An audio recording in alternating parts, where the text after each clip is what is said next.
பிரதோஷம் சிவன் நஞ்சுண்டதால் வந்த நேரம் நாம் செய்த தீவினைகள் யாவும் அந்த பிறை சூடனருளாலே தீரும் தோஷங்கள் நீக்கும் பிரதோஷம் சிவன் நஞ்சுண்டதால் வந்த நேரம் நாம் செய்த தீவினைகள் யாவும்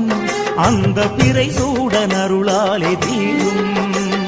நாரணன் விடையாக நந்தியின் கொம்பிடையில் சிவனாடும் நேரம் இது சிவன் வரும் சுகமான நேரம் இது